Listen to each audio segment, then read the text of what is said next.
from at least 53 countries have bought tickets for the Spurs-Pacers games in Paris, a record for any league event. The NBA doesn't announce things too far ahead, but it's safe to guess that more games in Paris are coming in future years. And if the San Antonio Spurs get asked, they'll jump at the chance. With French star Victor Wembanyama already cemented as the face of the franchise, the Spurs, who already had an enormous following in France because of former players like Tony Parker and Boris Diaw, are seeing even more interest here.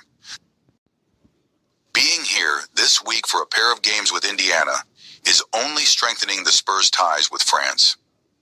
Anytime we have an opportunity to play internationally, we want to be in that rotation, Spurs CEO R.C. Buford said Wednesday.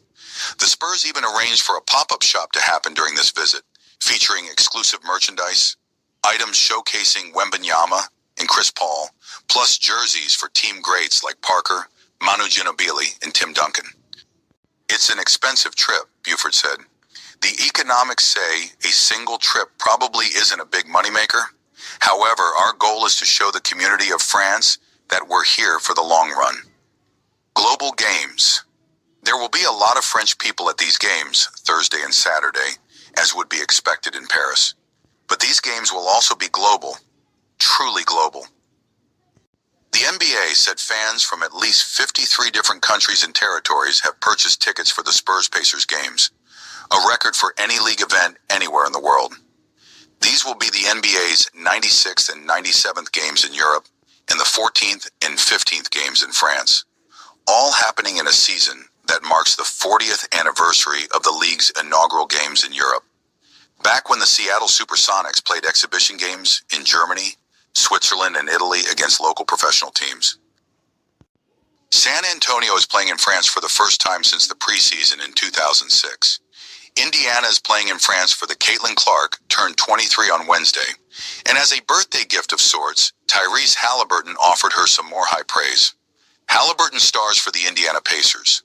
Clark stars for the WNBA's Indiana Fever, and is that league's reigning Rookie of the Year, plus is pals with fellow Kansas City Chiefs fan Taylor Swift.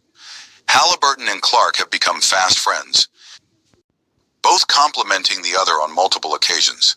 Halliburton went as far as to say in Paris on Wednesday, on the eve of the first of two San Antonio, Indiana matchups here, that she's become a face of the game, not the women's game, the whole game. I think when it comes to the game of basketball, she's probably in the top 5 most famous people that are playing now, just in general. That includes our league as well, Halliburton said, and she handles it with such grace. She's such a cool person. At the end of the day, she's just a girl from Iowa who is just really good at basketball, and it's really cool to see what she does. It makes sense that Halliburton and Clark would hit it off. Both are kids from the Midwest. Both are the faces of their franchises. Both are point guards who can score and shoot from anywhere. And obviously, both now call Indianapolis home. They haven't collaborated on anything big yet, but Halliburton is hopeful that such a pairing happens. Halliburton says he considers the Fever, not just Clark, the whole organization, to be rock stars at the forefront of growing the WNBA. Anything that I can do to help, I will. But I don't think she necessarily needs my help, Halliburton said. I mean, she's amazing. That group is amazing. To see what they're doing for women's basketball as a whole has been really cool. She spearheaded that, so I'm just glad to be a part of the journey and watch what she does.